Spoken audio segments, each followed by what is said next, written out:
nawe warabibonye ko hari igihe ugera nk'ahantu ukumva ugira amahoro, uratuje, uratekanye, nyuma ukaza kuriyarayizinga ko byaterwaga n'indirimbo barimo bakina, kuko bakuyemo nk'indirimbo bakinaga bashyizemo indi, ugahita wumva mood irahindutse. Cyangwa se waba urwaye, dufata urugero wumva utameze neza, hakaba ari nk'indirimbo wumva ukumva uhise uremba cyane, hakaba n'izindi wumva ukumva ugize ibyishimo, uratuje, ububabare butangiye kugabanuka, ukibaza ibyo ari byo.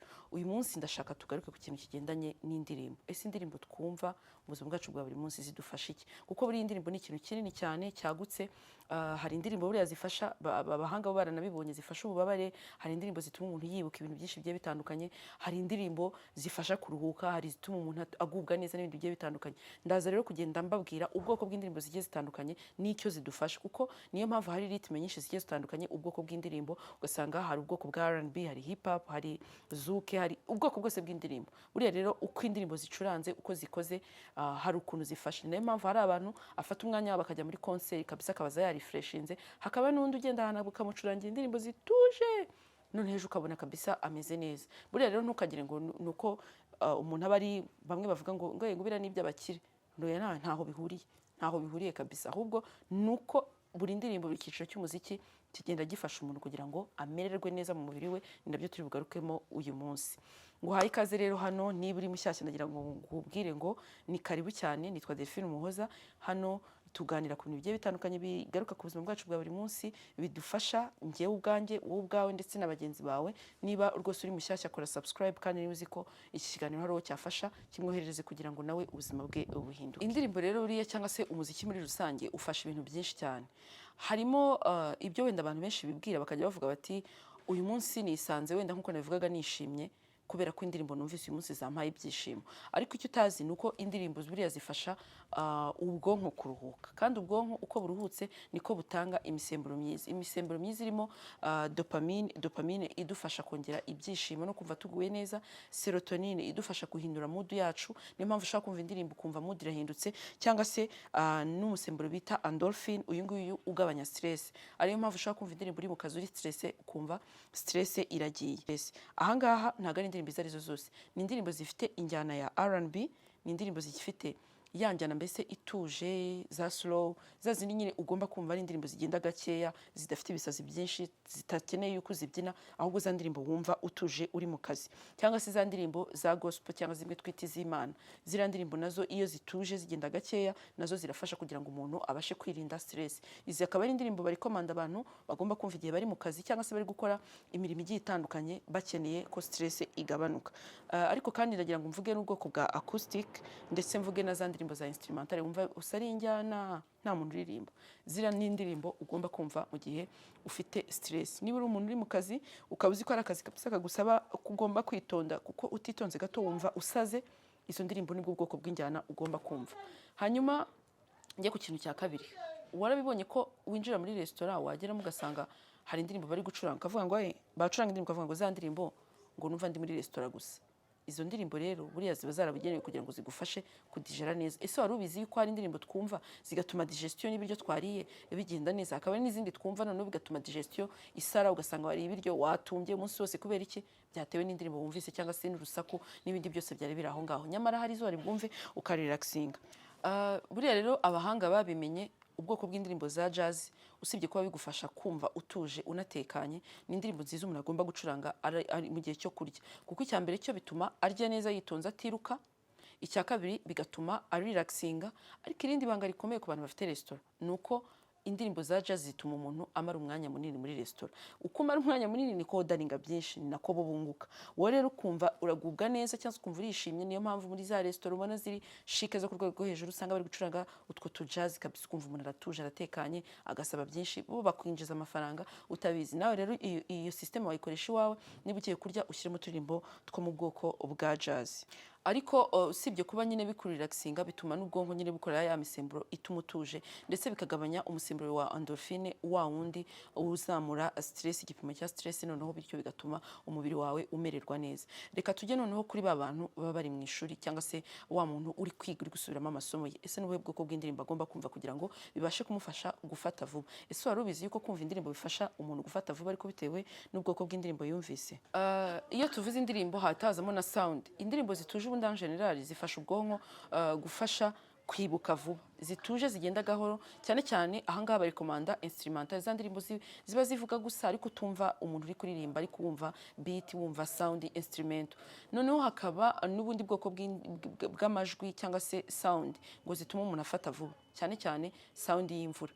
Uzabirebe iri kwiga akavura kari kugwa, wumva ibintu biri kwinjiramo mu mutwe ukumva biri kujyamo neza, ariko wakwiga hari ikizuba kabisa ukumva ntabwo biri kugenda neza. Mu gihe rero tugeze nk'iki ngiki turimo kiki, aho udashobora gupfa kubona imvura iguye, ugomba kwiga uri kumva sound y'imvura ku ruhande. Biriya ngo buriya bifasha ubwonko gufata vuba cyane mu mutwe, noneho ugasanga n'ibyo uri kwiga biri kwinjiramo neza.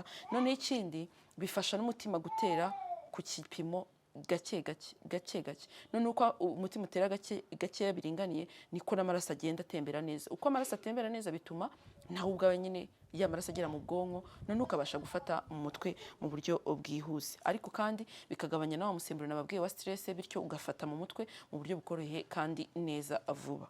Hanyuma rero iyo ugiye gukora ikintu kigusaba energy, reka mfate urugero, ugiye muri siporo cyangwa se ugiye gukora ya mirimo kabisa y'ingufu isaba wumva ukeneye ko umuntu aguha ka courage cyangwa ka motivation, niho handi ugomba kumva rero za ndimbo z'injyana zikubita kabisa, za hip hop hafi aho ngaho, za trap, mbese bwa bwoko bwose bw'injyana bukubita aho ngaho, za ndirimbo zituma ubyina. Niyo mpamvu ari ngombwa ko umuntu ajya muri siporo ari kumva izo ndirimbo. Niba ugiye nko muri gym, ntabwo ugomba kujya muri gym gusanga uri kumva za slow jams, oya, ugomba kumva za ndirimbo kabisa zigufasha gukora siporo. Kubera iki? Kuko bizafasha ubwonko bwawe kuruhuka, noneho bitume zibasha kugufasha nyine ugire ka kantu nyine k'akanyamuneza ko kumva ugomba gukora imirimo yawe neza kandi mu buryo bwihuse.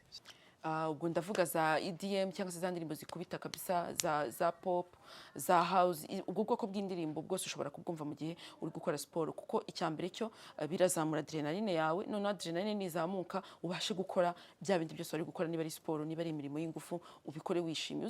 Uzitegereza n'ahantu abantu barimo bubaka, uzumva ko baba bari gutera indirimbo. Kubera iki? Indirimbo ziragufasha gukora akazi.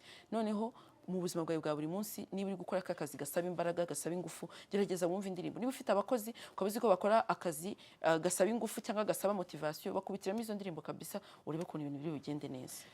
Hari ubwo nawe ushobora kuba uri mu rugo, none ugasanga urababaye cyangwa uri ahantu urababaye, ukiranda konte ko iyo ubabaye ukunda kumva indirimbo zibabaje. Buriya ntabwo ari coincidence. Abantu baranakubwira ati ni bibi cyane, ntabwo ugomba kumva indirimbo zibabaje mu gihe ubabayeho, ya ahubwo buri indirimbo zibabaje, zimwe za zindi nyine wumva zirimo agahinda, abantu baririmba kumva zifite agahinda, zifasha umuntu kuruhuka no gutuma ubwonko bubasha kugufasha guprocesinga cyangwa kwakira cya kintu kibabaje cyakubayeho. Niba uzi yuko ikintu cyakubabaje, ntabwo ugomba kumva indirimbo z'ibyishimo, ahubwo ugomba kumva indirimbo zizana umubabaro muri wowe kugira ngo ubashe nyine kwakira icyo kintu cyakubayeho. Nibyo bituma ubwonko bubyakira vuba, bityo ugakira vuba, noneho cya kibazo cy'umubabaro wari ufite kikagenda. Kuko akenshi usanga umuntu avuze ati ngenda babaye, reka mpite mpunga, sindi bwumve ikintu kigendanye n'indirimbo, nta kintu na kimwe nshaka, ndashaka ikintu kindangaza kitari butume ntekereza na gatoya. Buri kwihemukira, kuko bituma ubwonko bubika bya bindi wari ufite, noneho aho bizagarukira bikazagaruka bifite imbaraga cyane, kuko utigeze ugira umwanya wo kubyafronta ngo ubitekerezeho. Nyamara icyo kintu cyari bukemurwe n'indirimbo. Dukomeze rero kuri ba bantu barwaye. Buriya ntabwo bizi yuko iyo umuntu arwaye, kimwe mu bintu bishobora kugufasha mu miti ushobora gufata harimo no kumva indirimbo, cyane cyane indirimbo zituje, zimwe nakubwiraga za slow, za zindi nyine zituje za R&B. Akenshi rwose iyo ufite umubabaro mu mubiri, ubushakashatsi ngo bugaragaza ko iyo umuntu yumvise indirimbo zituje bimufasha kugira ngo umubiri ubashe kuririzinga za hormone z'ibyishimo, noneho bwa buribwe yari afite mu mubiri. Akenshi uzabibona no mu bitaro bikunze kuba birimo abarwayi bafite indwara zindi zituma bababara cyane, nka kanseri cyangwa se babandi baba bahuye n'impanuka, uburibwe bukabije. Noneho ibyo bintu usanga babafashisha kubumvisha uturirimbo dutuje, kuko indirimbo zituje nyine niza zindi nakubwiraga zituma ubwonko bubasha kugufasha kwihanganira umubabaro wari uri kumva igihe kinini.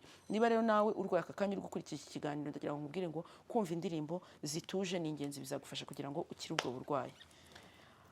Icyanyuma nsorezaho ni igihe uzi yuko uri bujye kuvugira imbere y'abantu kandi ukaba wumva uri nervous, wumva udatuje, wumva udatekanye, ufite aga stress. Buri ikintu abantu batazi, kumva indirimbo zikubita kabisa mbere yuko ujya kuvugira imbere y'abantu biragufasha. Izo za zindi nakubwiraga, za hip hop, za pop, za house, za EDM, ukabanza ukazumva kabisa, bikangura umubiri ku buryo wumva ufite ka confidence ugize, ukagera none ugahagarara imbere y'abantu ukabavugira imbere wumva utuje. Bitandukanye n'ibyo abantu bibwira yuko mu gihe ugiye kuvugira imbere y'abantu ugomba kwirinda ikintu icyo ari cyo cyose gikubita cyangwa kigusakuriza. ahubwo buriya kugendanye n'indirimbo ni le contraire, biratandukanye. Ugomba kugerageza kumva za ndirimbo zigufasha ugahagarara imbere y'abantu wemye, ufite icyizere kabisa, wumva wikunze, wumva kabisa mbese uvuga ati ngewe ibyo ngiye kubabwira ndabibabwira, kandi biragufasha no kwangaja conversation. Ni ukuvuga ngo kugira ngo ubashe kuzana ikintu muri buganireho, birakorohera cyane iyo wabanje kumva indirimbo mbere yo kujya kuvugira imbere y'abantu. Nk'uko mubyumvise rero, kumva indirimbo ntabwo ari entertainment gusa, ntabwo ari ukumva uryohewe. Ni byiza ko ufata umwanya ukumva indirimbo, ukajya ahantu habereye ibirori bigiye bitandukanye birimo umuziki, konseri, ukajya ahantu hari ibitaramo n'ibindi bigiye bitandukanye. Ibyo bizagufasha kugira ngo wumve wishimye, atari kwishima gusa, wumve ubaye entertained, ariko binafasha umubiri wawe kumva hari ikintu runaka. Bizagufasha kwibuka, bizagufasha gutuza, bizanaguha n'imisemburo y'ibyishimo, noneho usange ufite ibyishimo nyamara winda udarinze gukenera bya bindi wafataga ku ruhande bituma ugira ibyishimo, ahubwo kubera ko wumvise indirimbo. Ndagushimira rero gukora iki kiganiro, nizere ko kandi ko kigufashije. Niba hari igitekerezo ufite cy'icyo twazaganiraho ubutaha, ukitwandikire muri comment, ibindi tuzasubire ubutaha.